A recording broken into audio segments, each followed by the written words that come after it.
All right, and welcome to another episode, another recording that we have going on today. And today we want to talk about a topic that honestly our affects us on a daily basis, or nearly on a daily basis, and that is the topic of money. Now, now we're not going to really get into finances like stocks and all the different things like that, but well, rather we want to talk about how money affects our health. And that really to start out, we talked a little bit about this before we start recording, but it seems to be that when it comes to money, that's an area where a lot of people tend to get stressed. They don't want to talk about it. That's like something you don't talk about at the dinner table. Like they don't like it's an area that can easily bring a lot of stress to a lot of people, or rather people get stressed out around that area. And so why is that? Why do so many people carry this, I guess, this burden, this emotional attachment, this pain, so to speak, around when it comes to money?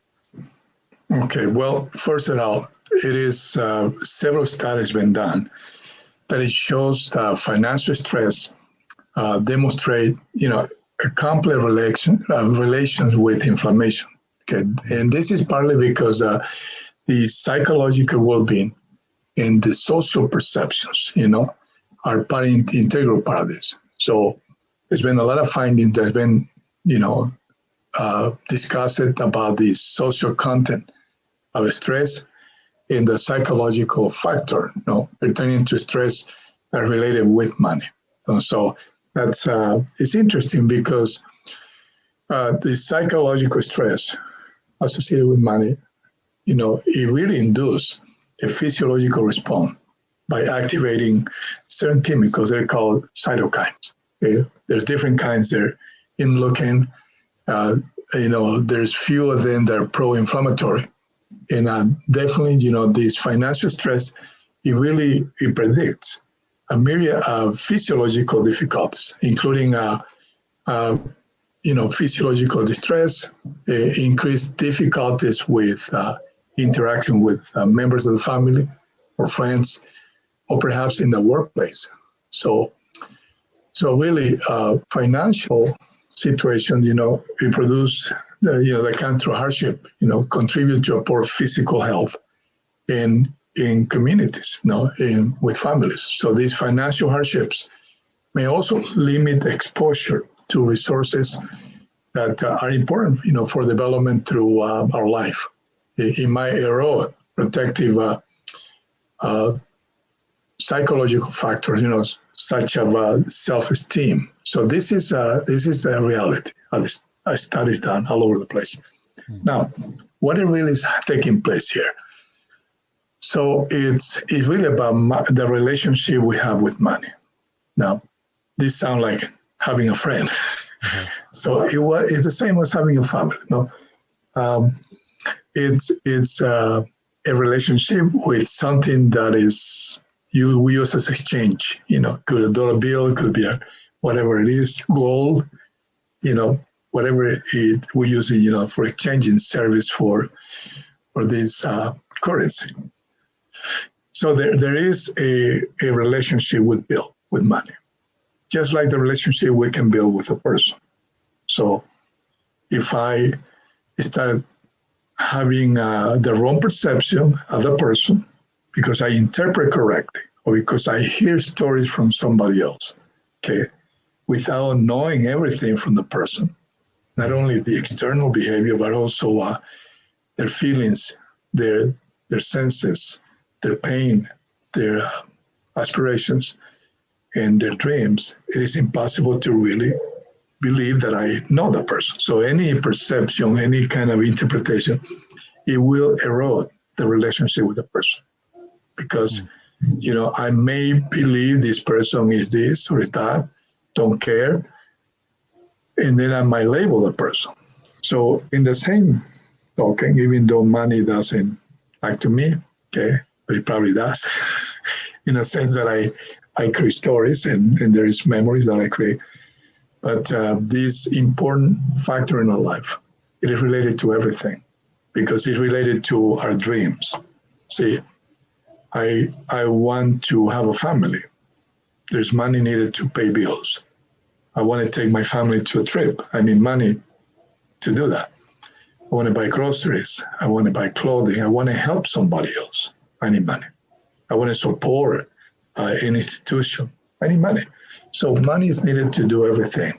Our institutions, our governments, everything that we do are related to money. And even if we're going to do contributions in our church organizations. So money is needed to build churches, to send missionaries, to print paper, to distribute. Money is needed if we want to be altruist.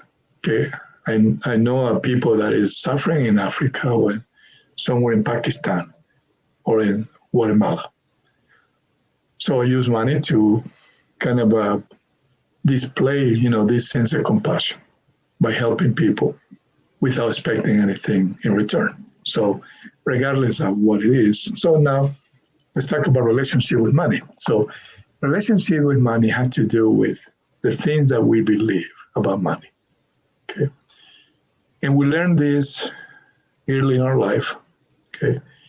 We probably reinforce some of those beliefs later when we are adolescents and young adults. And the other thing is that we also experience, our own earning and our losses, through our own personal experience once we go to work. If we've been paid and then we were not thoughtful and we spent all the money in a weekend. So we experience the loss and the feelings of guilt, by not being wise enough. So Monday morning, we don't have money for gas. So, but that's an experience. We experience also when somebody doesn't pay us what they promise to pay us. So there are losses that create some sense of mourn because, we make the wrong choice by the way we use money, or perhaps, we've been in a way a victim for somebody that kind of didn't fulfill the promises. So that's part of the whole deal. But anyways, this is a content information. So now it's good that we assessed, we're very honest. What is my relationship with money? What do I believe? Is it money good? Is it bad? Some people believe that money is bad. No. Money, anybody that has a lot, it has to be an evil person. There's some beliefs that are totally, interesting. Let's say interesting, because, it's not even truth. The money is evil. Because, through money, people help, and it's needed for exchange. There is taxes that help to maintain in a place where it's peace, where we can go out and feel safe. Okay, and there is light on the streets. There is many things that's that. So, anyways, if that's the belief that normally comes from some teachings that could come from people that probably, for a reason or another, show to spread the word and those beliefs. Now, I have the chance to accept that belief, or I could question it. No, and normally some of the teaching we hear at home sometimes. As a little kid, we could hear somebody preaching about it. We could hear as a comment across the kitchen table between friends, this person is evil because he has money. No. And then this idea that the people that have the money, it's just evil. It is totally out of the truth. Okay. Without many of these wealth, it's impossible to really have companies and have jobs. I mean, of course, the resources will be there, but some people have certain abilities that they develop where they can be structured, organized, utilize resources, and then eventually, have a business that employ 4 people or 20,000 people. So it really, money and the relationship in regard to whether it's good or evil, it has to be clarified. Okay, is it evil? Not necessarily. Could it be earned through evil behaviors? Of course. There's corruption. There is narco traffic. There is other people that use young girls for business to sell their bodies. So there is a lot of evil thing. But this is the behavior of the people. Okay, there's crimes organized. There is other ways how these evil behaviors, could come to fruition, and we may see some money exchange through this. So this doesn't make money evil necessarily. Okay, the doings are the evil part. I mean, it's, of course, making money that way, or protecting individuals that are doing that, or earning money from people that are in correction by protecting them through the correction behaviors, or narco traffic individuals, or people that are doing any of this evil stuff. It may be also part of the evil chain, okay? Which, of course, we want to be sure that we're not tempted to be part of that chain, because, I'm going to be staying, and of course, I'm going to have to hide the money. I need to run. I need to protect myself. There's no freedom. So, of course, in that sense, money will create a lot of pain. I mean, not because of the money itself, but because the way how money has been earned. Now, the other part is in regard to this evil and good about the money. Okay, we have to comprehend that there is skills, there's abilities, there are resources. I mean, the skills we develop through our diligence, through somebody else's coaching me to learn a skill, through my own exploration. And then these skills, get me to reach out and see the resources with clarity. No, the resources are on somebody else. Okay, and I have some of the resources, so I use the resources, and then I have an opportunity. No? And, if you are a banker, you have resources. I can go to you, and then I can tell you, listen, I have these skills. Okay, and I need your resources so I can expand these skills, because this is my dream. And here's my vision. And then you as a banker, you say, okay, let me see your plans. And then he's going to tell you, okay, prove me a little bit that you really are going to stay with this vision. So the banker will say, I won't give you the money until you prove me that you'll stay with the vision. This is not just some kind of crazy thing to get rich quick, no? Because if the intentions are not aligned with your vision, then of course you're gonna probably run on the first time there is a problem, and you're not gonna call me and tell me there's a problem, which means you're gonna leave the bank without the payment. And of course I cannot go and chase you, so I better, do my due diligence, and you better go and first prove that you are really aligned with this. Many people don't understand this sequence of the resources. A lot of people think bankers are greedy. No, why they don't give me the money? I'm so skillful. I really want to do all these good things for people. Okay, and we don't comprehend, that there are laws that we all have to abide by. Okay, the banker to let the money go. And I had to prove to the banker, and then of course I had to go and probably show to myself that I really like this dream that I have, this vision, to put a taco stand, or maybe I don't know, make tires. No, oh, there is a baby there, and that's good. Okay, so that makes sense. Oh, we got a baby. Hello, Yeah, baby here. Hello, you and daddy. Let's see. So that makes sense, I guess. So we had to really formulate this idea. We all have opportunities, and this is the skills. So the skills could be just, I want to have a business, or I want to be a teacher. So I put myself through school. I have some discipline. Attend class every day. Do my part, put priorities, graduate, and then now I have the skills that I can put into service. I go to somewhere, they give me a job. I exchange my service for the money. And then I can take the money, spread it through people, pay the rent, groceries, bless my family, and go to sleep peaceful because, I've been able to pay the bills. So that's in regard to money. So money is really good. Money it's a blessing, okay? It's something sacred, okay? In a sense, I have put my life by developing my skills.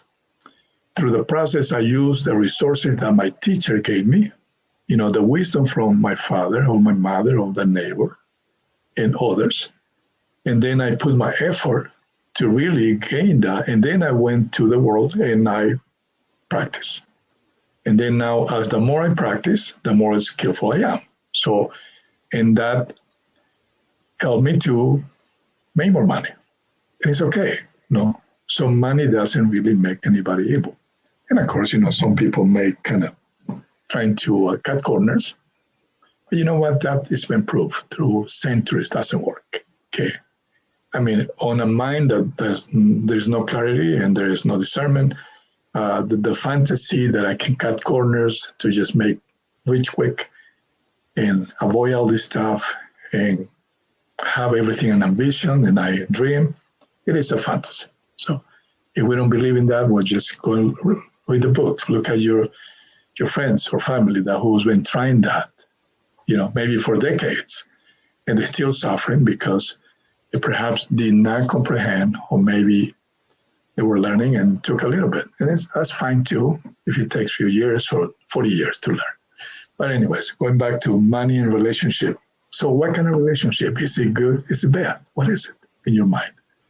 Now, we might all say, well, it's good, but do you did deep inside your heart, there's something to reflect.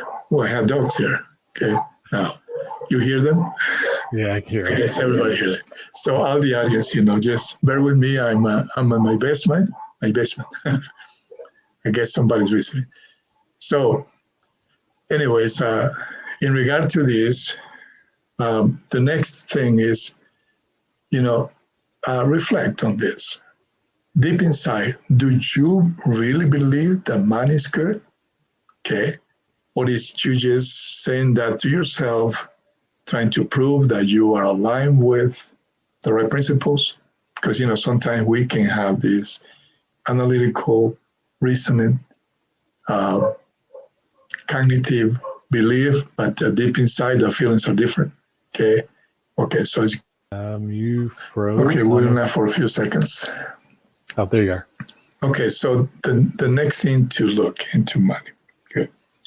It's to see if you really believe that there is plenty of resources.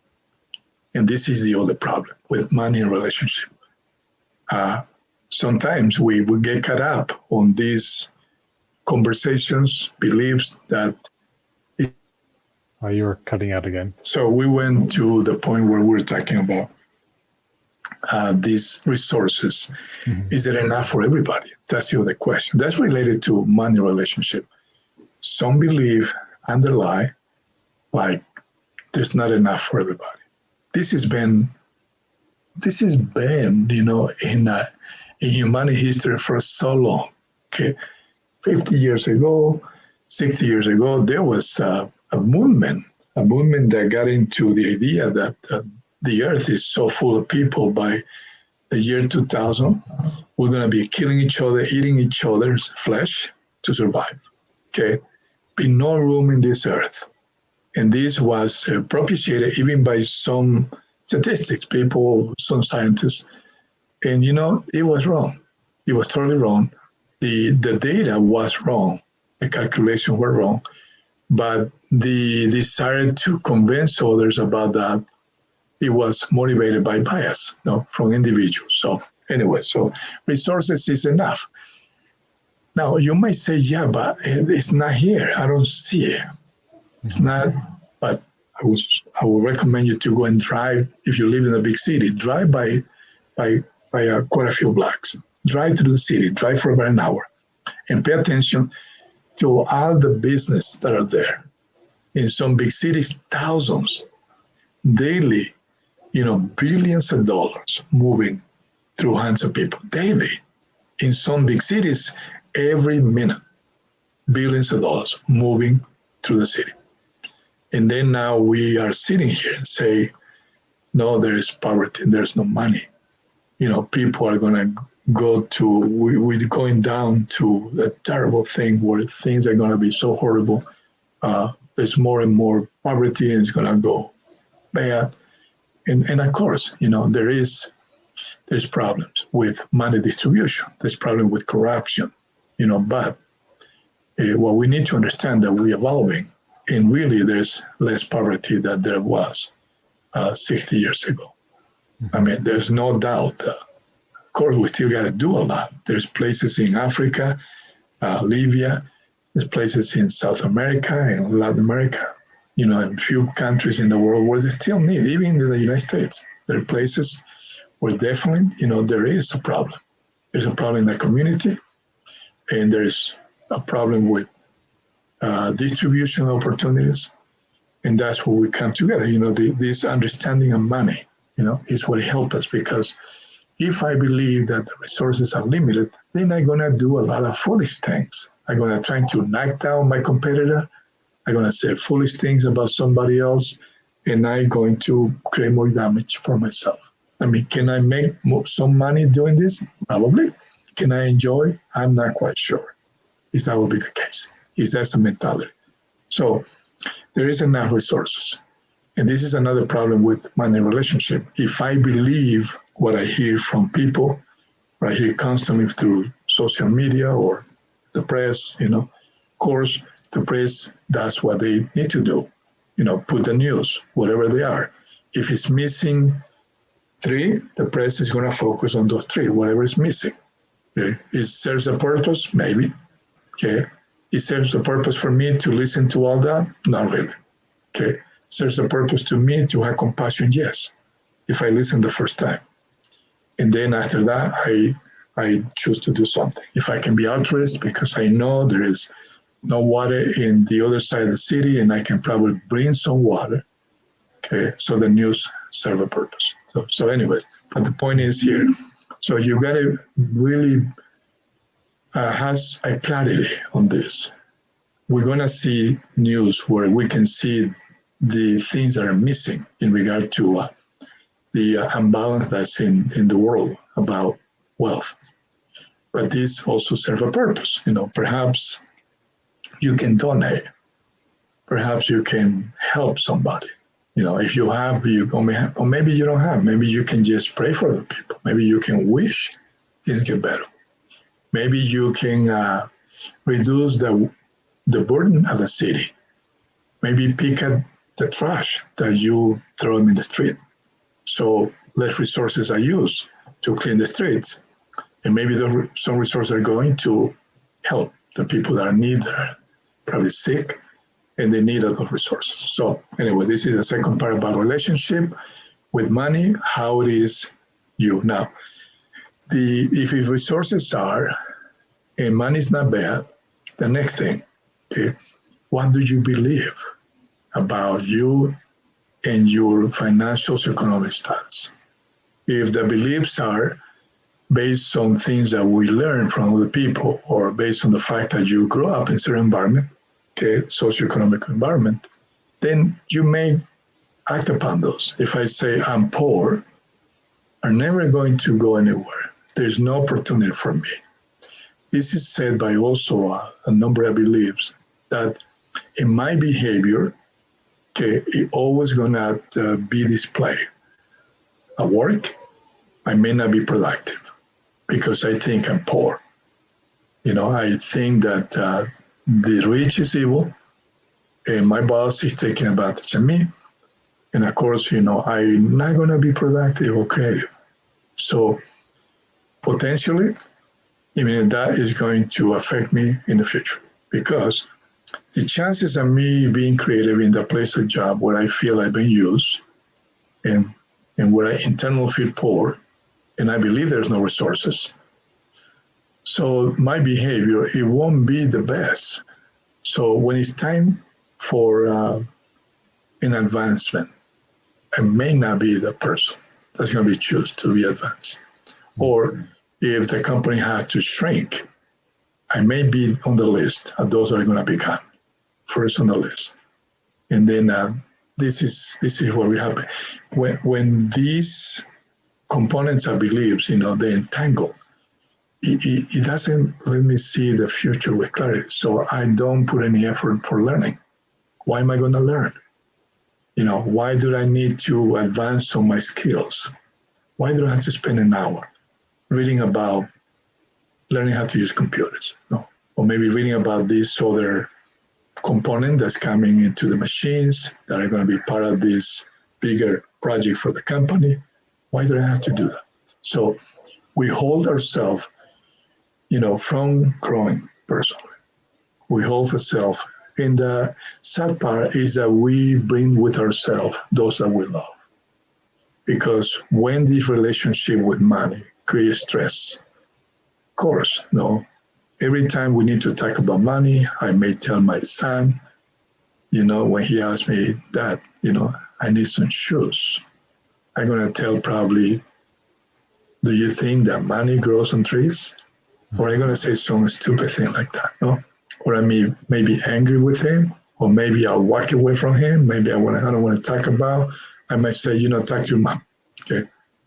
So this is the typical reaction when those beliefs are engulfing me. Now, since money plays a role in everything, okay, everything. So it is so important that we have a good relationship with money. No, this is not about, psych myself, with money is good. No, it has to be a deeper understanding, okay, that this exchange skills that have been growing and continue growing through the resources that are there in abundance, a bank that can help me if I have a business, a person that understands structuring a business that I can call and say, look, I knew this, what do you know about it? And I learn from the person. Or maybe if I have the resources financially, I can contract somebody to help me to do this better. So with that, we can change all that, and that's the good news. Mm-hmm. And so it's just so interesting, just everything you've been saying. As we start out this episode, a lot of people, they tend to stress out when it comes to money. But as you've explained, it really comes down to you. Like, what are your beliefs? How do you view money? How do you view even yourself and your ability to, have the skills to, produce money or to create a service for others that brings in money? At the end of the day, like as you've been pointing out, it all comes down to, what is going on up here when it comes to money. Yeah, and the thing is that even though if we have created circuitries and model our beliefs,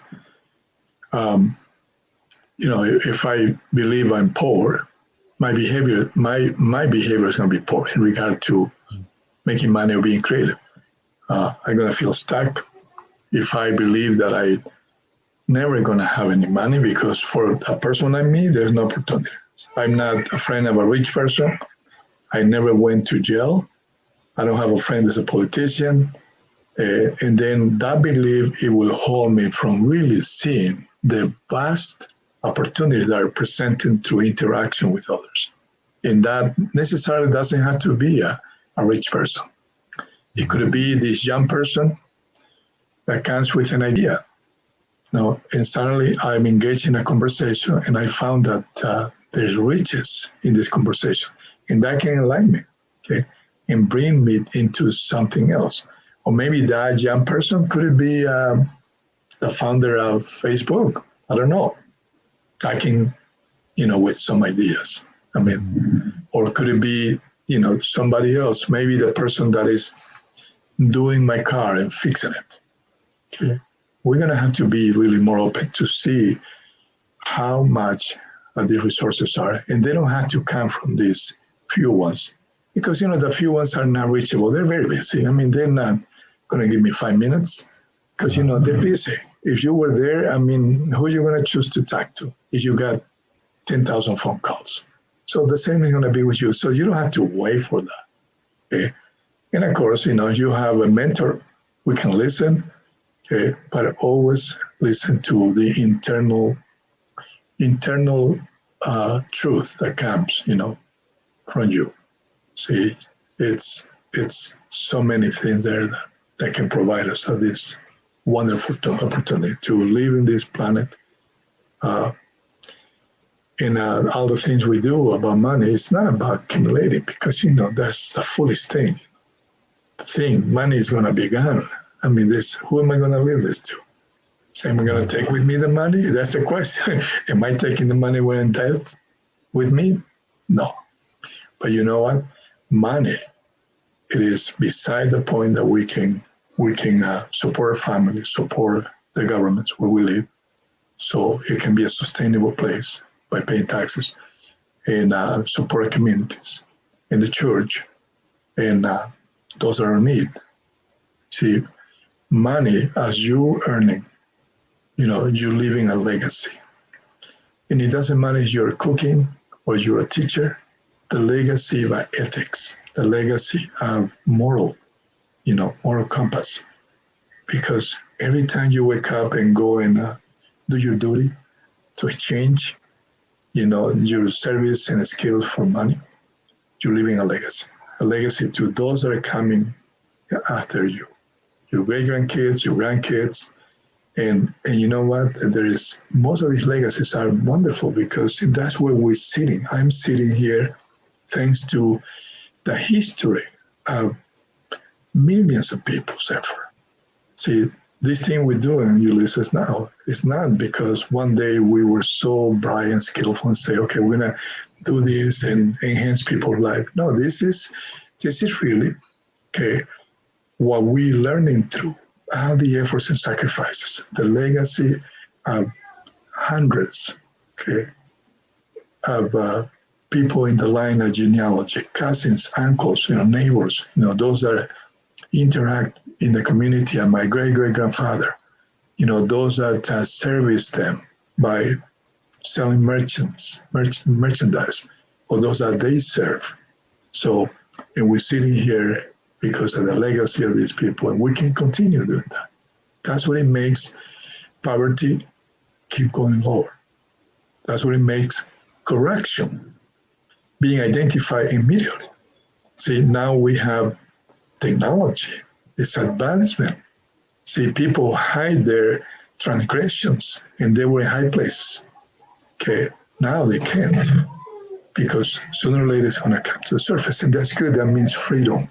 Now, the corrupted person, of course, they might enjoy for a little bit of the corruptions, but it's going to come to the surface. Eventually, this is what it reduce poverty, reduce crimes, okay, and reduce, the evil thing that is going on in a number of people, not the majority, because this is a good thing. The majority of people are good, people like you and me, that are waking up every morning, tired maybe, or maybe not, but with the same dream. We want to be sure that these little babies are safe. We want to be sure that the wife it has a spirit, where it can enlighten everybody. See, we wake up and we say, I'm going to pay my bills. And when we pay the bills, we know it's a blessing. Okay, we know I pay for this, the bill for my telephone. And when the relationship is good with money, it's not a burden. You know that, this phone provides you this opportunity to do so many things. Talk to your neighbor, friends, people in church, and with your clients, to text, receive emails, and you pay. And when you're free from these crazy ideas about money, okay, you're grateful you pay. You go to the grocery store, you pay $50 or $20 or $200, and you know that what a blessing you're receiving from the efforts of many that were able to possible to have those groceries that are going to be your home, and you're going to bless your family. So this is what money is all, and we can leave a legacy through work and ethics and living by a good moral compass. Yeah. I just do want to make one last note in regards to resources, because as you said, there's an abundance of resources, and even more so because of the internet, where, as you were saying with technology, where now if you're in a small town in Idaho and you want to have a business, or you want to work for a company, because the internet, there's even more abundance of resources available for you to learn, available for you to connect with others. It's been amazing. So I do have a little side business where I sell collectibles, and it's been astounding to me when we've literally sold things to people in India, in Australia, in Mexico, and it's just amazing because we're just in a small town here in Utah, and yet we're able to reach so many different people because of this abundance of resources. Yeah, and when you pay your internet bill, you do it gratefully. It's not like, oh my goodness, I'm going to have $40 less, okay?